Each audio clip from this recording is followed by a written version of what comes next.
from 18 to 19, I lost all my scholarships, got kicked out of school, went to jail for the first time, became a felon, became an alcoholic out of nowhere one day. I'm staring out the window smoking a cigarette, and I see these boots, camouflage boots, and then I hear FBI, FBI, and they start breaking in windows and coming in to get me, and they start yelling my name. I'm dope sick in prison.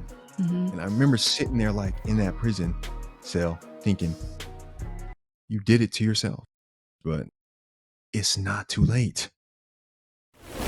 This is Hard Knocks Talks. Derrick, welcome to the podcast. How are you, man? I'm doing good, man. Doing a little traveling right now, so I'm doing good. Yeah. You from Alaska, and in fact, that's one of the things you wanted to make sure that we talked about. But you know, I forget who referred you to me. Someone, I think it was Quinn. Quinn LaPere. Yeah, it was. Yeah. Yeah. He connected us. That was some time ago, and there's been some snags in the road to us getting together, man. Like you forgot, and then I forgot, and then it was like, oh man, third time's got to be the charm, man. Yeah, third time's got to be the charm. It's, you know how it is, man. Creating, you just kind of like, sometimes you get into like the almost like in a autopilot mode, and you're just like going, especially when, you know, I was still working a job at the time. So, you know, I was just getting lost in translation pretty much, but yeah, we made it happen this time. So we locked in now. Here we are, yeah. So you're an author, The 7 Steps from Addiction to Sobriety. You're a public speaker. You're a youth mentor in the juvenile system. You've got a pretty stout social media presence, and you're born and raised in Anchorage, Alaska. Now, you do have a link tree, and the link tree is in the description below if you want to check out Derrick after the show here. But all of these things, they were hard fought. Your story is really impactful, and that's why you're here today. So let's jump into it. Why don't you tell us, what was it like growing up in Anchorage, Alaska, and getting into the things that you did? Well, you know, growing up in Anchorage, Alaska, like a lot of people don't kind of realize what could take place up there. So Alaska, what people think, a lot of it is that, right? Wilderness, nature, animals, snow, cold.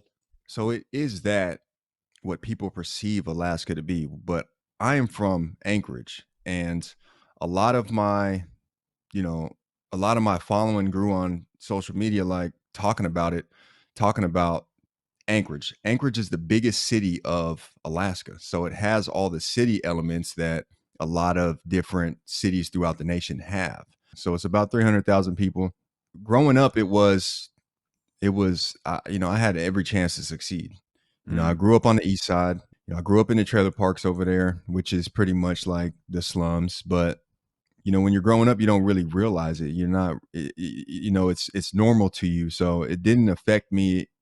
You know, I had a roof over my head and I was fed. So that's not where my problems came from, was not from home. Junior high, I maintained a 4.0 GPA. I brought that 4.0 GPA into high school, got really good at sports. I was one of the best players in Pop Warner, continued into high school. You know, by the time I got to high school, everything was really looking good for me as far as the grades and the athletics. And when you just look at that, like you could say, like I had a lot of potential. You know, I was raised by a single mother, and it wasn't the negative influence didn't come from home. You know, it was something that I ended up developing later in my life from external sources, external people, but not the people that were closest to me. And what did that look like then, the first time that you came face to face with the opportunity to get drunk or to get high? My first opportunity to really get high and get drunk and go down this wrong path, I always tell the story. It was like my sophomore year, and I have a 4.0 GPA. We're talking straight A's. I'm in the advanced placement classes. I'm getting good at sports. As my popularity grew, my ego starting to grow, and my arrogance starting to grow just a little bit at the onset. It's not like the life altering thing, but it was just these little tiny alterations in like the essence of who I truly was that started to slowly start to take these steps on this other path. And the first time I got drunk was that sophomore year of that summer. And it was just hanging out with friends, you know, as I gained more friends that freshman year and we grew into friendships and I started skipping school and started hanging out more and, you know, other aspects of, negligence, my first opportunity to actually drink was my sophomore year during that summer. And I remember like when I drank that first time thinking, man, it wasn't the physical feeling that attracted me to it. It was actually the charisma that it gave me, that it was like it gave me a confidence that I didn't have. And Yeah, Mhm. yeah. when I was sober, I was masking it with arrogance and ego. And Mm-hmm. but when I was drunk, that's how I felt charismatic and that's how I wanted to be. So I was doing more of that. I was doing more of the drinking and hanging out and staying up to 5 a.m. and smoking a black and mild, whatever, little tiny things, and coming into that junior year, now I actually was becoming the big man on campus, like the popular kid, the best player Mm-hmm. on the team kid, the, Mhm. homecoming king, what all that stuff my junior year. You add the ego in with that I was developing from becoming one of the best players, football players in the state of Alaska. And then you had you had a recipe for disaster essentially. Instead of going to the gym and working out and seeing my purpose as maybe I can take this sports thing somewhere, the summer between junior and senior year, I mean, I'm full blown party mode. In the time you don't realize what you're doing, like you're just Mhm. fitting in, everyone's partying in high school, like, so Mhm. Mm-hmm. you don't think nothing of it. I was still going to, the Alaska State camp and, you know killing it. I got the best wide receiver, best offensive player award, and all these colleges were there, they're trying to contact me. And I started to get into the street life a little bit. I started to hustle. I have no explanation for it other than just being influenced, being susceptible to influence, whatever it came from, the music, the homie down the street with the nice chain, it caught my attention. Would you say it was all fueled by ego? It was ego and carelessness. Those are my two answers.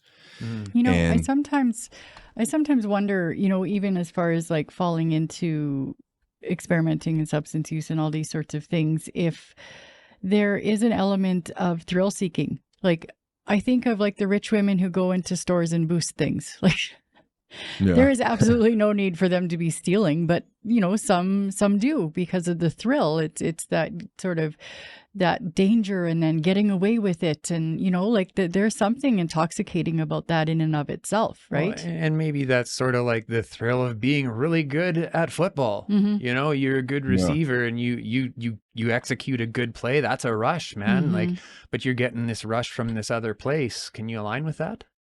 yeah. Actually, I never really thought of that. Like, I never really thought of that. Now that you say that, because it's like I was only catching touchdowns like once a week. There's only Mm-hmm. one game a week, Mm-hmm. and I'm so result orientated. Still Mm-hmm. to this day, it's a weakness. Like, Mm-hmm. I'm a sore loser. Like when I was playing, like people ask me like, what do you do for fun? How do you be happy? I'm like, man, I used to play football, but if I lost, I wasn't having fun. Mm-hmm. So it's like I needed to like accomplish something. Like I had to get a tangible result to feel fulfilled. And Mm-hmm. I Mm-hmm. like you're saying, like I was only getting that once a week playing sports. Mm-hmm. Yeah. And maybe I was seeking that through the streets, where it's Yeah. like you're getting cash every hour, every day you're seeing your money rise, go up, whatever the case is, Mm-hmm. you develop that invincibility syndrome, Mm-hmm. like you could do no wrong, it won't happen to me. Mm-hmm. Well, I come back senior year and now I am the guy. So I am the best player in the state. I'm the most popular kid at East Anchorage High School, which is the biggest school in the state. And I remember when it hit me like yesterday that this might be going down the wrong path. I actually showed up hungover to one of my games. Now, understand I have scholarships and all types of things on the line. I show up hungover to a game. It was the worst game I've ever played in my life. And it was just like, and I remember getting back home and thinking, man, this has become an issue. This drinking has become an issue, but it didn't Mm-hmm. stop me. Football season ends. It honestly, it was underwhelming. Me and the coach weren't getting along. He didn't really like me. He didn't have too many reasons to like me because of the arrogance and the ego thing I was Mm. talking about.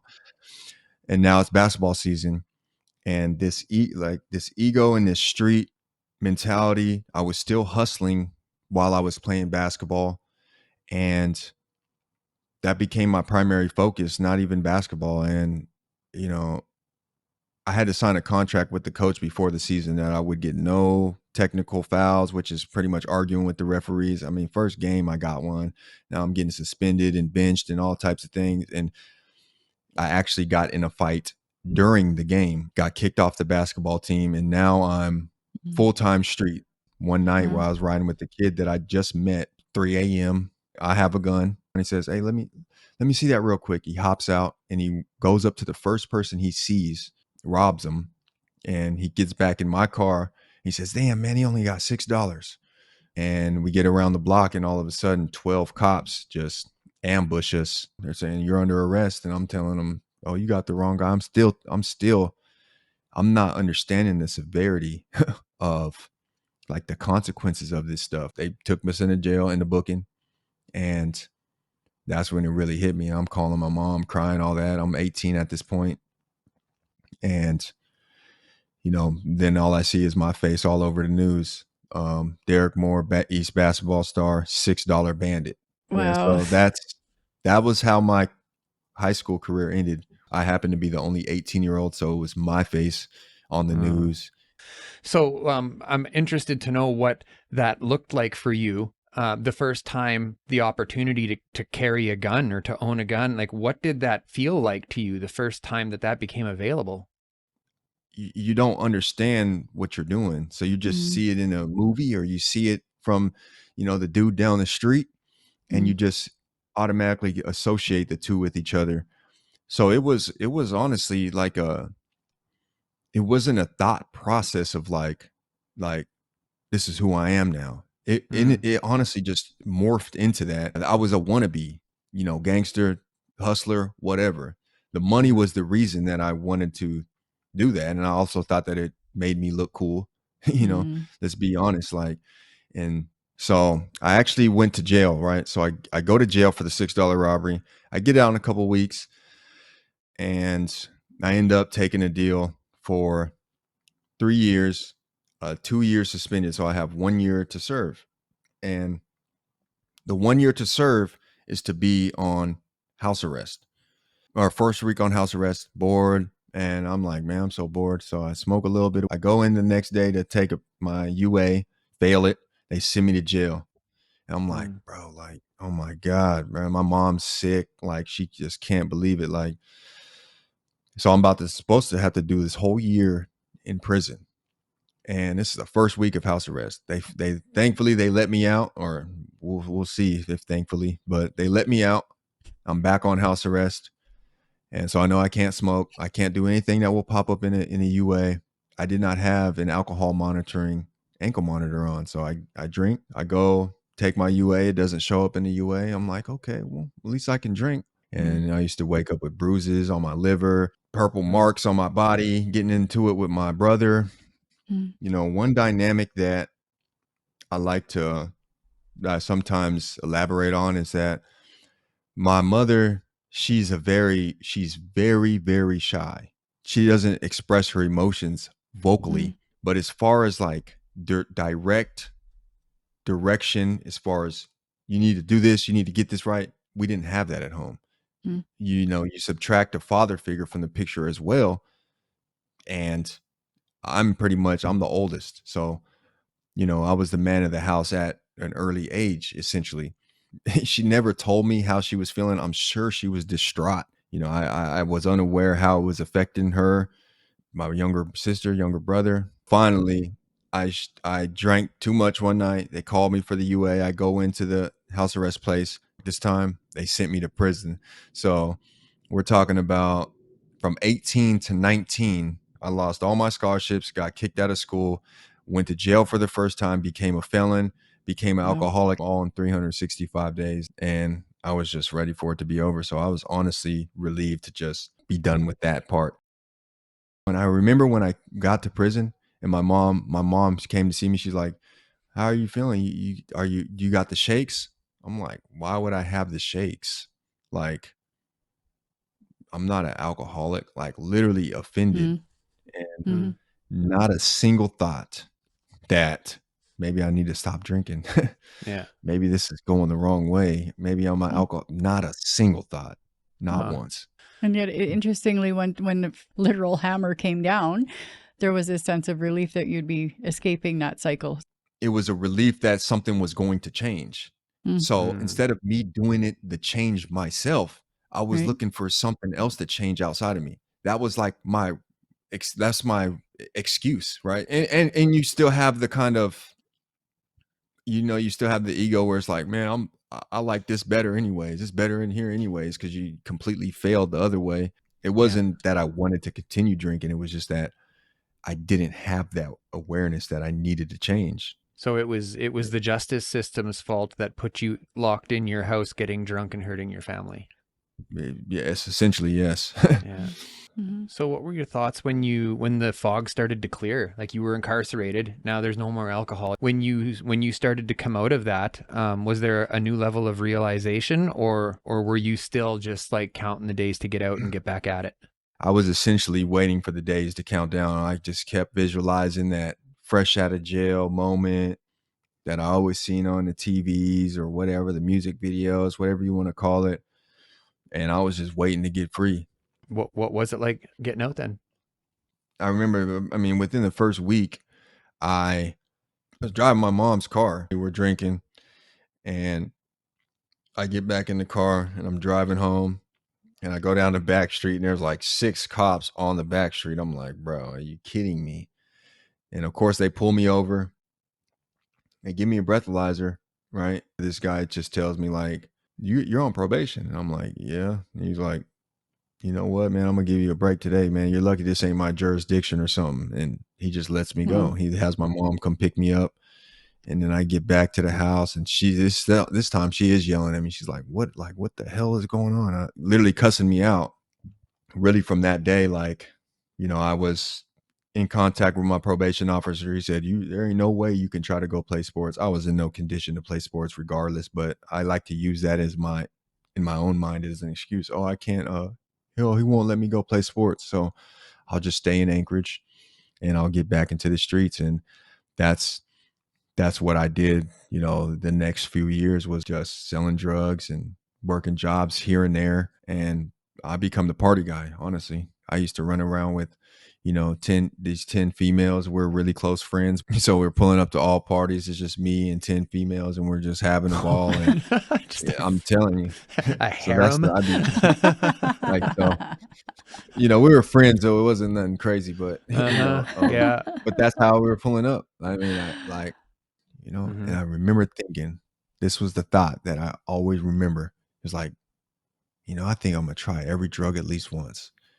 As I continued to surround myself with people that were really in the streets. So the more I was hanging out with them, the more I was really in the streets.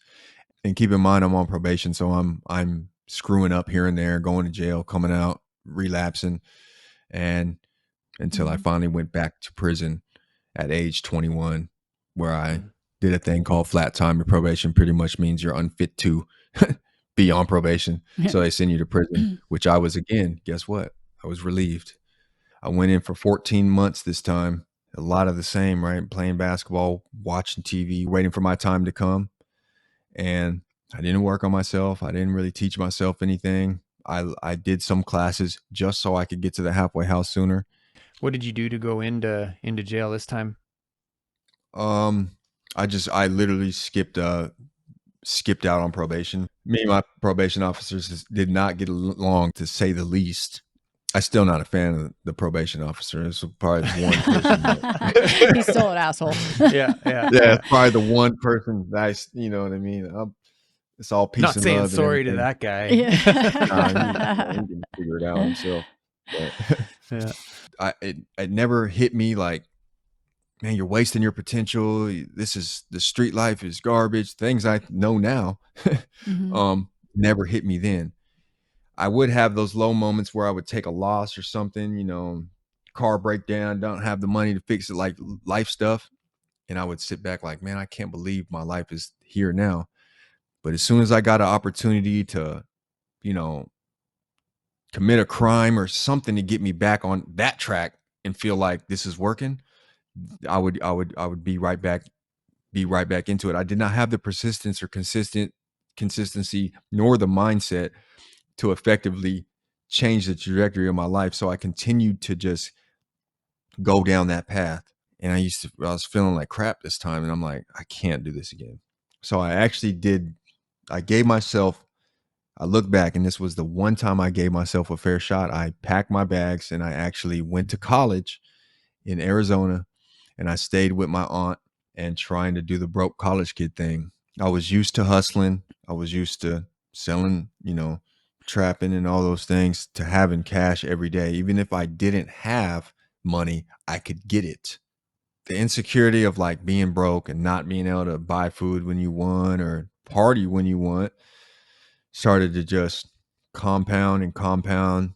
This is pretty much full blown alcoholism again, this time staying with my aunt. Our relationship is not going well because she's not used to this 22, like this is a 22-year-old young man that's fresh out of prison. I couldn't stomach the broke college kid lifestyle. I couldn't get high when I wanted to. In fact, I couldn't get high at all. So I spent about 6 months in Arizona, which I really wasn't in the streets, but I was still drinking. And when my favorite uncle passed, I seen my opportunity to get back to Anchorage, and I took it. And within 2 weeks of being back in Anchorage, I caught another felony charge. And so they locked me up and they put me back on house arrest. And here we go again. I really turned into an actual drug addict.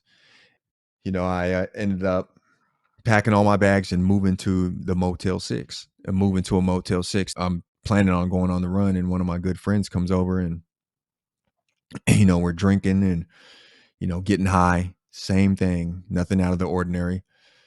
And there is a gun in the room, and he's playing with it, waving it around. Out of nowhere, he gets it up too close to his head, and he accidentally pulls the trigger, and he shot himself. I've never been in shock in my life before, other than that. It instantly made me sober.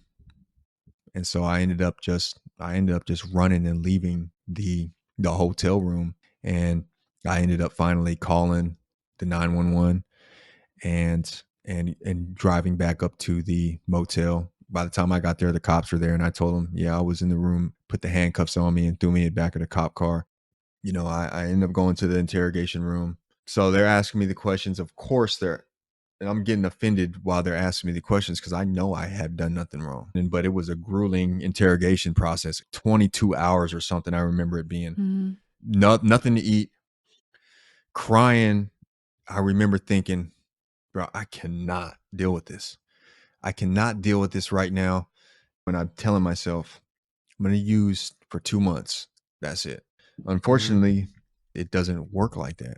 I end up using it every day for the next 2.5 years. I'm in the streets full time. So I'm selling, I am hustling, I'm robbing people, and I'm on the run. I have a full active warrant. It got to the point where my addiction got completely overthrown me. Like, I remember one time that I actually I stole from one of my good friends who wasn't in the streets, who wasn't anything. I remember him sitting here calling me, and I'm ignoring his phone call.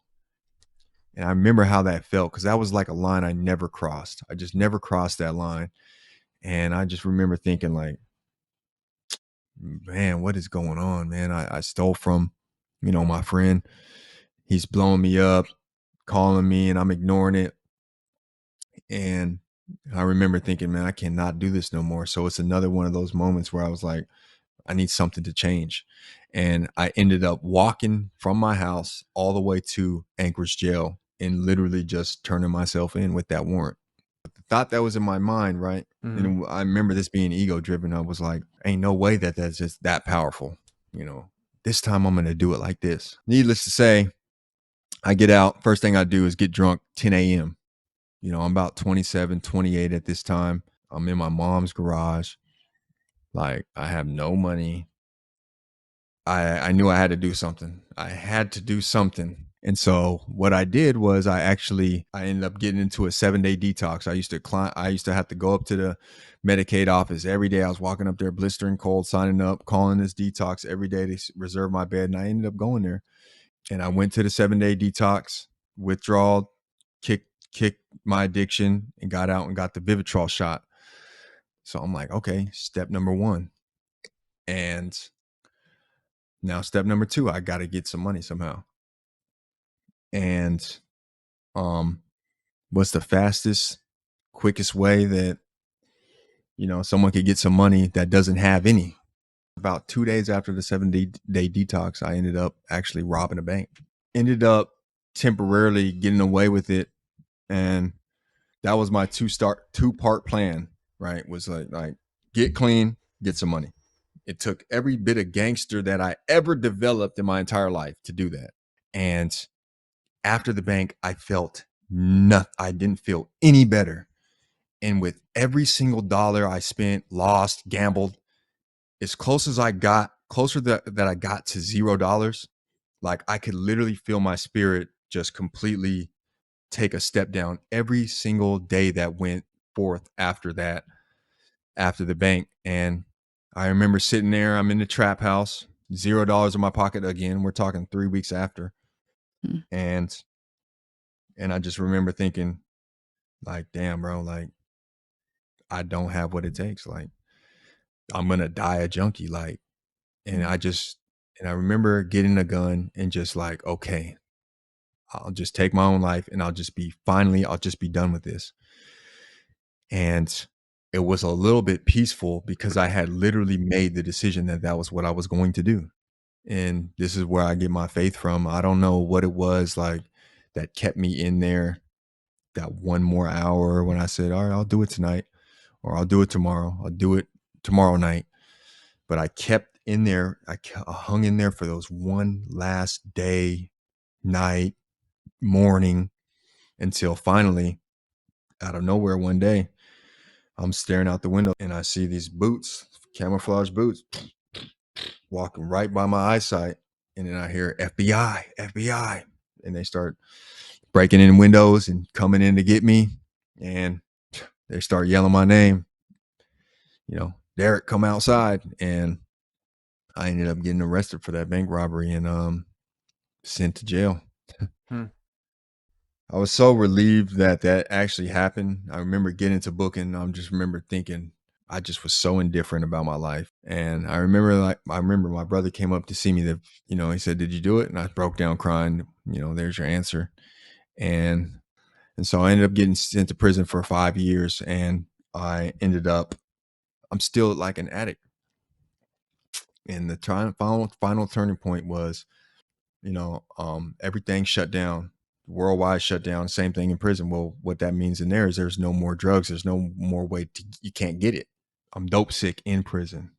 And I'm thinking, bro, you are in federal prison for a crime you committed to feed your drug addiction. And now you're in prison as a drug addict, and I'm staring at the floor.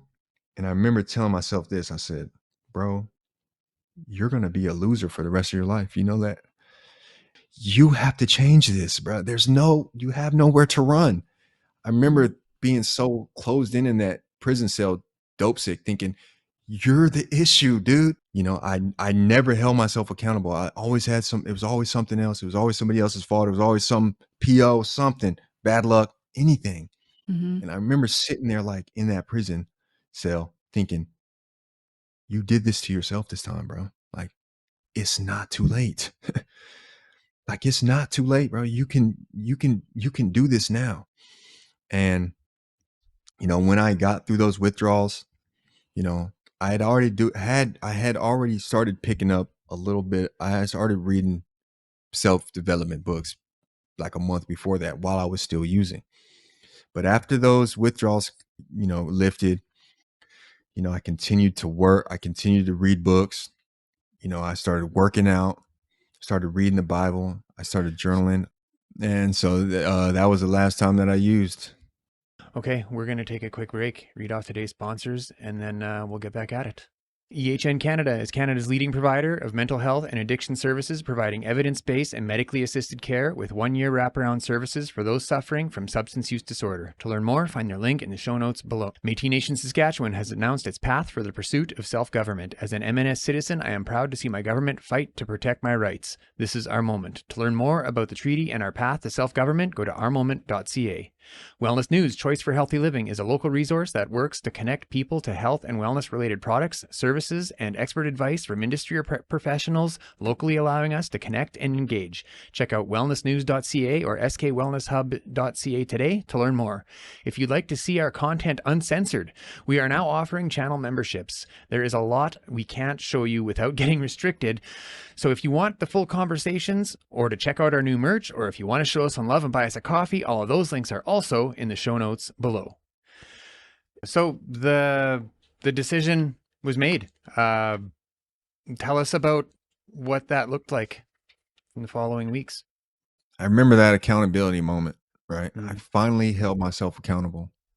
And I remember reading a book called Power of Positive Thinking. And I remember reading the book and actually doing some of the things the book were talking about. And I remember in the moment, it would make me feel more positive. And I remember thinking like, dang, that actually worked. I can't believe a book called Power of Positive Thinking had the power to help my thinking be more positive. Like it blew my mind. I can't even tell you the last time I read a book. It had to be since in high school. And that motivated me to read the second book. I started reading the second book. Then the withdrawal happened, but I continued to read just based off of those results that I got while I was still using. I started to work on myself from the inside out. For the first time in my life, I continued to read books.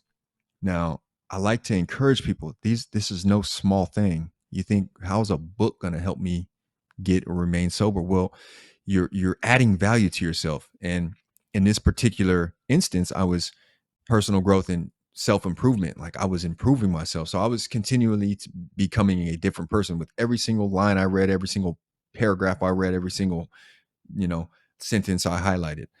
I was becoming smarter. I was becoming more positive, whatever the book, more disciplined. I was learning how to be a different person. So I started working out. It started to make me feel a little better.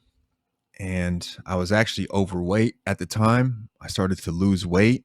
And I started looking in the mirror and see like, dang, I'm getting a little muscles.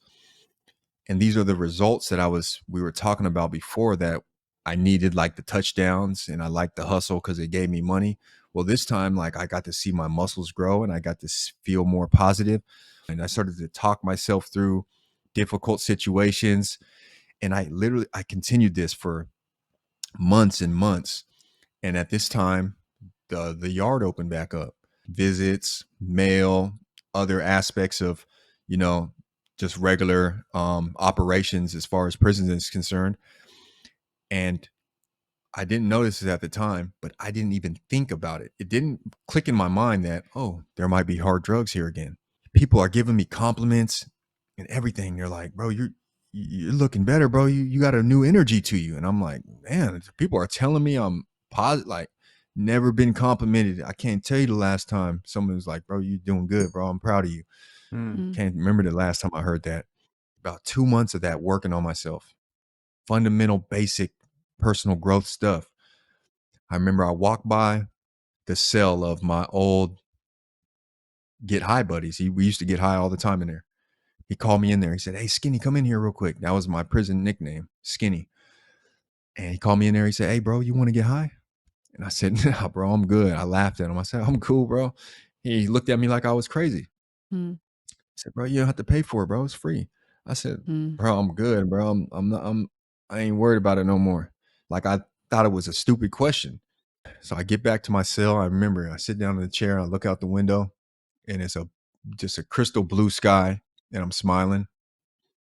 And then it took like 90 seconds for it to hit me. And I said, bro, did I just turn down free drugs for the first time in my life? And it was like the biggest smile I ever had in my life just hit my face. And I'm just like, that was my moment where I was like, bro, I think I did this, man. I never thought in my mind I was going to stay clean. I didn't even have, it wasn't a thought, right?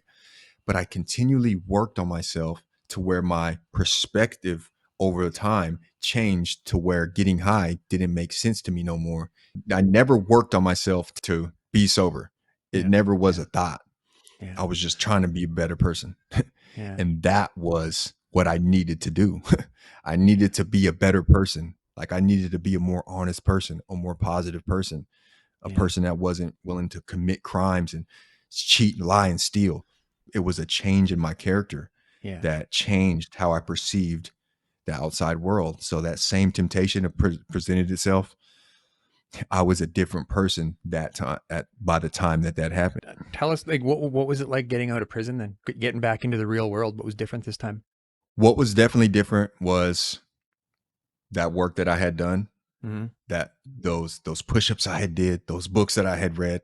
I was probably clean for a year in prison, you Mm-hmm. know? So I remember with the first day getting out of federal prison, they literally walk you out the front door and they're like, yeah, bro, you're good. Mm-hmm. They give you a ride to the airport. I was not prepared for that. And I just remember like I was in prison for 3.5 straight years. And I remember getting to the airport, having this killer anxiety. I get back to Anchorage. I've never been that paralyzed with anxiety before. I finally get to the halfway house. I'm back in town. I see my brother. I haven't seen my brother or my family in years, literally years. The change in my character and my mindset, like this mindset that everybody keeps talking about, like I actually changed that. So Mm-hmm. getting high or relapsing wasn't an option, right? I knew that I just had to just wait it out. I'd get more comfortable, and I actually had some tools that would actually help me. The fitness and the journaling was really what I leaned on. And so despite the, you know, one of the things that used to send me back into the relapse and the streets was the finances, right? So they were similar this time, but you know, I just knew I had to get a job, and I got 2 jobs. And instead of letting an uncomfortable, undesirable emotion like anxiety force me back into those old habits and old lifestyle, I finally I just waited it out. I just waited it out. And, you know, I stayed in the halfway house for about, you know, 2 months, ended up getting back home on house arrest. And I was working 2 jobs. And this time on house arrest, this was actually my first experience with depression. So I mean, now we're on house arrest. So this house arrest is not a good thing for me, to say the least. Like, you know, Yeah, no kidding. a few bad life changing trajectory moments, like, but this was my first experience with depression, and I ended up deleting all my social medias and everything. And just, man, I remember sitting there some days stuck in the house, like, this ain't what it's supposed to be. Like, I thought sobriety was supposed to be better than this. And, you know, having those low moments, man, where I was really in some dark moments. But again, I had developed enough, you know, fortitude by changing my mindset, like, and working on myself, that I hung in there again, and I ended up getting off house arrest. So now I'm free. I'm free for the first time. And man, who knows, without addiction, sober.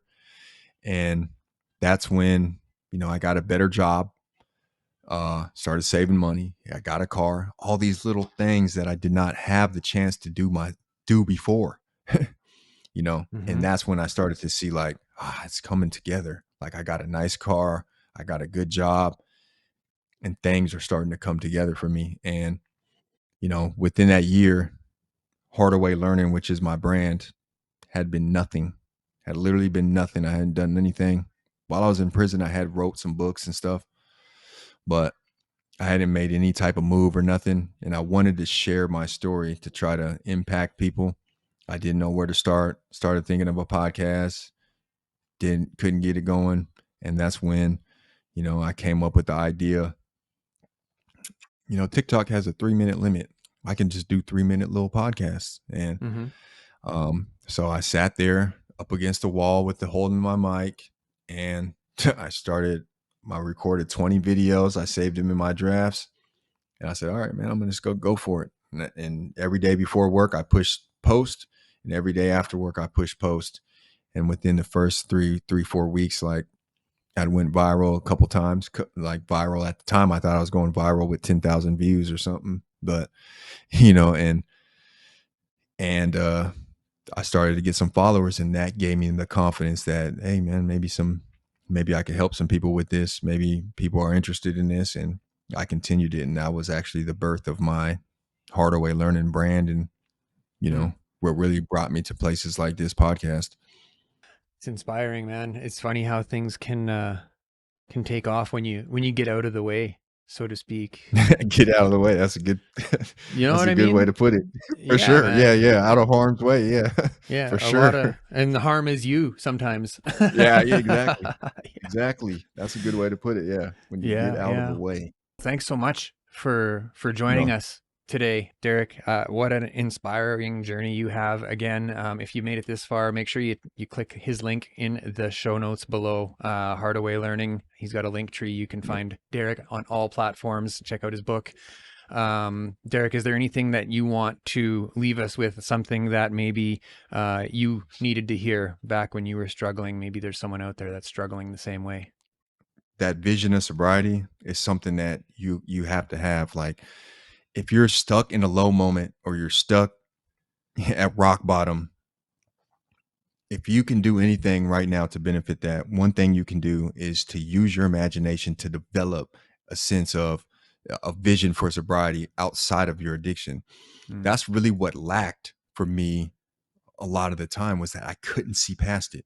It was like a dark cloud that I was enveloped in. One of my sober heroes is Demi Lovato. And, I seen her on stage. Heard of her problems, and I seen her on stage one time. And I remember thinking, like, man, maybe I can be on stage after the addiction. Maybe I can do this, do that.